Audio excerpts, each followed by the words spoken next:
అందరికీ నమస్కారం. ఈ ప్రీవియస్ క్లాస్ కంటిన్యూయేషన్. అందులో ఒక టాపిక్ మనం చెప్పుకోవడం మర్చిపోయాం. సో ఆ టాపిక్ ఇప్పుడు కవర్ చేద్దాం. ఏంటి అంటే, ఏవైనా టూ నంబర్స్ ఒక నంబర్ ఎక్స్ అనుకొని ఇంకో నంబర్ వై అనుకుంటే, సో ఈ నంబర్ని మనం ఎలా రాసుకోవచ్చు అంటే, ఈ నంబర్కి ఖచ్చితంగా ఒక హెచ్సిఎఫ్ ఉంటుంది, రైట్? ఈ రెండింటికి కలిపి కామన్ హెచ్సిఎఫ్ కదా. సో కామన్ హెచ్సిఎఫ్ని నేను ఎన్ అనుకుంటాను, ఓకేనా? ఈ నంబర్ని ఏం రాయొచ్చు అంటే ఏఎన్. సో ఈ నంబర్ని ఏం రాసుకుంటాం అంటే బిఎన్, ఓకేనా? Common factor HCF. సో ఇదే నంబర్ని మనం న్యూమరికల్గా తీసుకుంటే టూ నంబర్స్ 12 and 16 తీసుకుంటే వీటి రెండింటికి హెచ్సిఎఫ్ ఏంటి? 4. So n is equal to 4, ఓకేనా? ఈ 12 ఏం రాసుకుంటారంటే 4 into 3, రైట్? 4a, ఓకేనా? 4a ఫామ్లో రాసుకున్నప్పుడు ఇది 4b ఫామ్లో రాసుకుంటే 4 into 4, ఇది 16 కాకుండా 20 తీసుకుందాం, ఓకేనా? 4 common factor 4 and HCF 4. B value ఏమవుతుంది ఇక్కడ? 4 into 5, ఓకేనా? ఓకే. సో సేమ్ ఫార్మాట్లో వచ్చిందా? ఈ ఫార్మాట్ మనకు ఎక్కడ యూజ్ అవుతుంది అంటే, ఏవైనా టూ నంబర్స్ రెండు రేషియోలో ఉన్నాయనుకుంటే, సో 5:6 రేషియోలో ఉంది. సో నంబర్స్ వాల్యూ ఎంత? వాటి హెచ్సిఎఫ్ ఈజ్ ఈక్వల్ టు 4 అయితే వాటి నంబర్స్ వాల్యూ ఎంత, వాటి సమ్ ఆఫ్ ద నంబర్స్ ఎంత అని అడిగినప్పుడు, ఓకేనా, మనం ఎలా కనుక్కోవాలి? So two numbers x and y ఈ ఫామ్లో ఉన్నాయి. సో వాటి హెచ్సిఎఫ్ 4 ఇచ్చాడు. సో ఇప్పుడు మనం ఇప్పుడు చూడండి, ఇదే ఫామ్లోని ఎక్స్ అండ్ వై ఉందా? ఎక్స్ అండ్ వై ఏ రేషియోలో ఉన్నాయో చూసుకుందాం. A x and a n by a y is equal to X.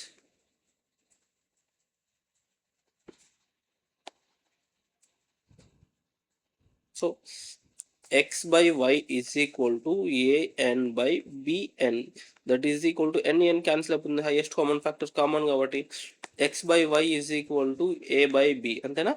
x is to y is equal to a is to b. So ఈ ఫామ్లో టూ నంబర్స్ 5:6 రేషియోలో ఉన్నాయంటే వాటి అర్థం ఏంటంటే వీటి మధ్యలో ఉన్న n అనేది క్యాన్సిల్ అవుట్ అయిపోయిందని అర్థం.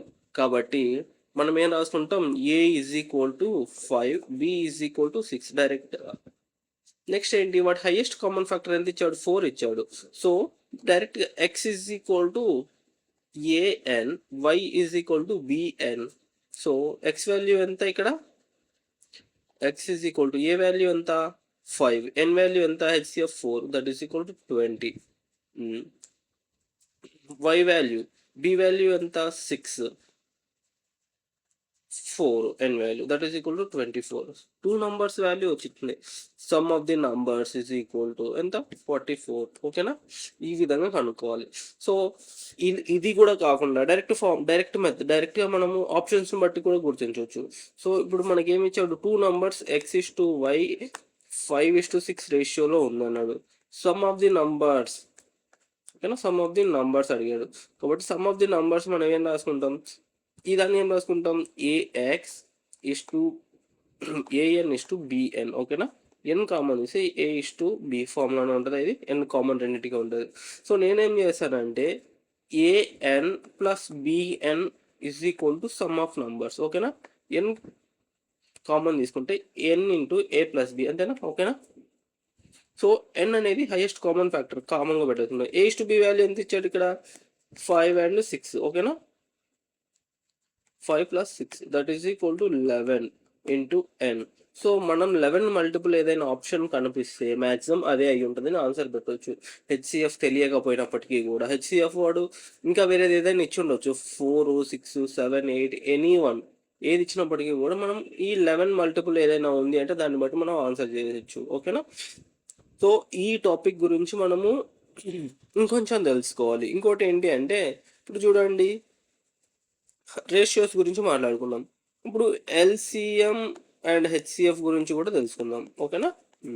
ఇదే టాపిక్ మీద రేషియోస్ గురించి. ఎక్స్ వై, ఓకేనా? A n b n. ఓకే, ఇప్పుడు మనం హెచ్సిఎఫ్ ఈజ్ ఈక్వల్ టు ఏమొచ్చింది ఇక్కడ మనకి, హెచ్సిఎఫ్ ఏమొచ్చింది ఎన్. ఓకేనా. సో ఎల్సిఎం ఏమవుతుంది వీటికి కనుక్కోవాలి మనం. మనకు ఆల్రెడీ ఒక ఫార్ములా తెలుసు, ఏంటి,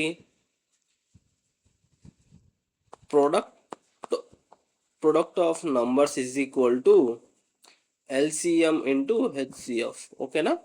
ఇప్పుడు ఎల్సిఎం అంటే ఎంత మనకు తెలియదు, ఎల్సిఎం. హెచ్సిఎఫ్ అంటే ఎంత, n. Product of numbers is equal to x into y. X into y ఏం రాసుకుంటూ ఏఎన్ ఇంటూ బిఎన్, అంతేనా. ఓకేనా. ఓకే, ఈ n square a b is equal to LCM into n. ఎన్కి ఎన్ స్క్వేర్కి క్యాన్సిల్ అయిపోతుంది కాబట్టి n into a b is equal to LCM.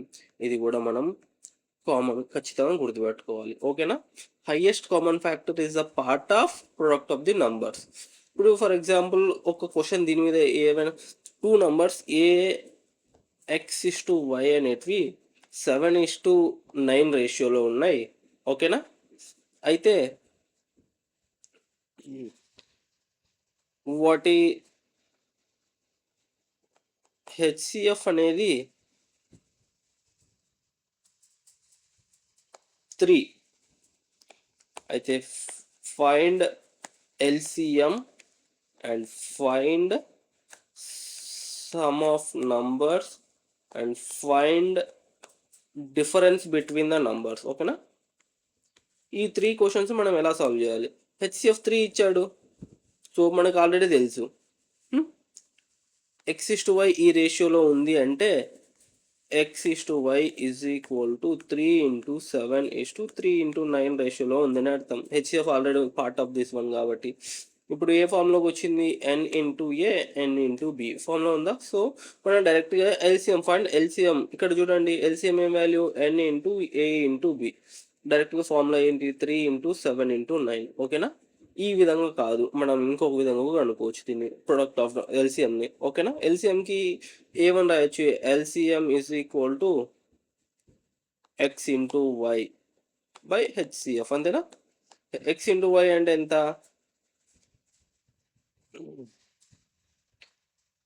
3 × 7:3 × 9 by HCF అంటే ఎంత, 3.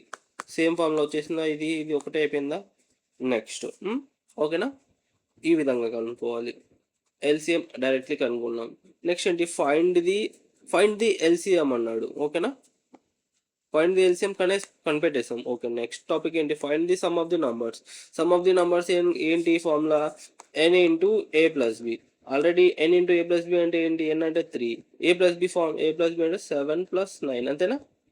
సమ్ ఆఫ్ ది నంబర్స్ అంటే ఎంత వచ్చేసింది ఇక్కడ మనకు, 16 3 = 48. సమ్ ఆఫ్ ది నంబర్స్ ఇది ఒకటి. నెక్స్ట్ ఇంకో క్వశ్చన్ ఏంటి, find the difference between the numbers. ఓకేనా. Find the difference between the numbers ఎలా అనుకుంటాం మనం, 9 n into a minus b, అంతేనా. ఓకేనా. ఎన్ అంటే 3, 9 - 7 దట్ ఈస్ ఈక్వల్ టు ఎంత, 3 × 2 that is equal to 6 values. ఈ విధంగా మనము ఈ ఫార్ములా ఈ విధంగా కూడా ఇది అవుతుంది, రేషియోస్లో ఇచ్చినప్పుడు చాలా ఈజీగా.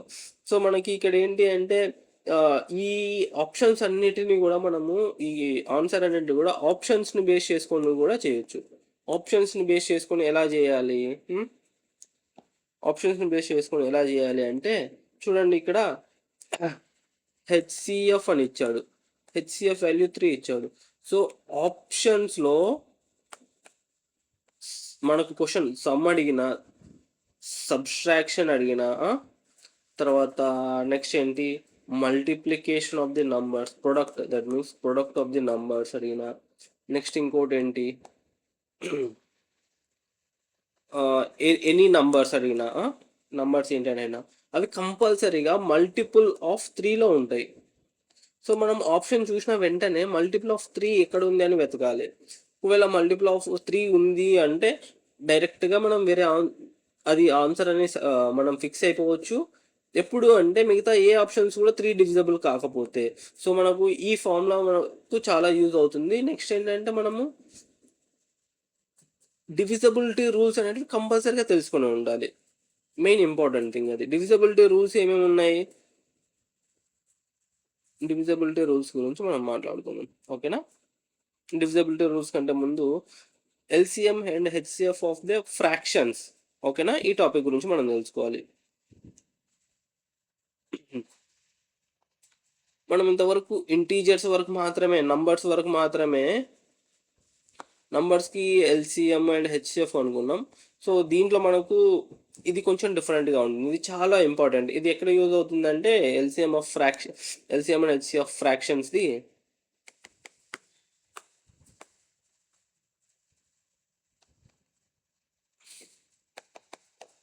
టైమ్ అండ్ డిస్టెన్స్లో యూజ్ అవుతుంది, టైమ్ అండ్ వర్క్, ఓకేనా. నెక్స్ట్ ఇంకెక్కడ యూజ్ అవుతుంది, టైమ్ అండ్ ఎఫిషియన్సీ, ఓకేనా. వీటన్నిటి మీద speed and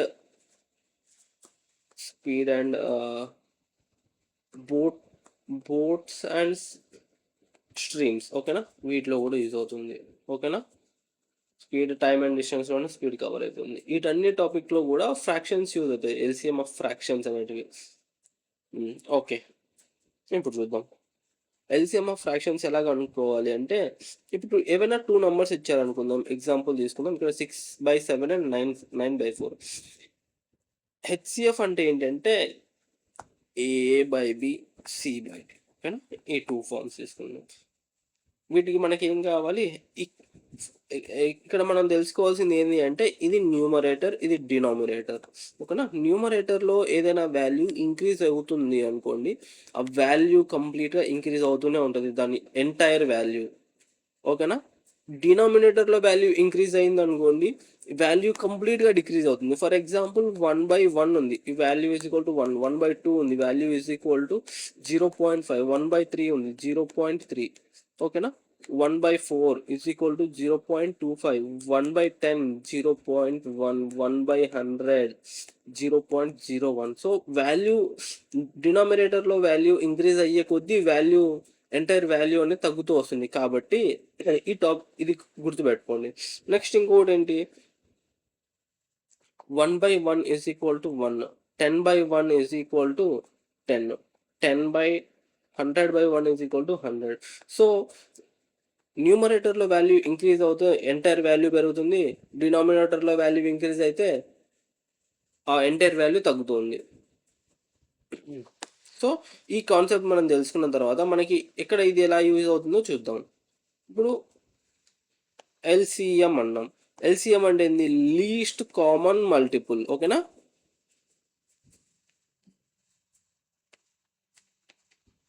least common multiple ఇది ఎలా కనుక్కోవాలో మనకు ముందే తెలుసు. సో ఇప్పుడు వాల్యూస్ A/B, C/D. సో లీస్ట్గా ఉండాలి వాల్యూ, అర్థమైందా. లీస్ట్గా ఉండాలి అంటే ఈ వాల్యూ ఏమవ్వాలి, నార్మల్గా ఉండొచ్చు, ఫిక్స్డ్ వాల్యూ. ఇది పెరిగింది అనుకో, ఆటోమేటిక్గా ఈ వాల్యూ తగ్గుతూ వస్తుంది, లీస్ట్ అయిపోతుంది కదా డినామినేటర్లో వాల్యూ. సో దీనికి ఎలా అనుకోవాలి అంటే, LCM of numerator by HCF of denominator, ఓకేనా. ఈ విధంగా ఇది is equal to LCM of fractions. ఎందుకు, లీస్ట్ వాల్యూ కావాలి, లీస్ట్ కామన్ వాల్యూ. నెక్స్ట్ ఏంటి, HCF, highest common value. So HCF of numerator by LCM of denominator, ఓకేనా. ఈ రెండు ఫార్ములాస్ మనకు గుర్తుపెట్టుకోండి, ఇవి యూజ్ అవుతాయి తర్వాత ఎప్పుడైనా. సో ఈ రోజుకి ఈ క్లాస్, అండ్ థ్యాంక్ యూ.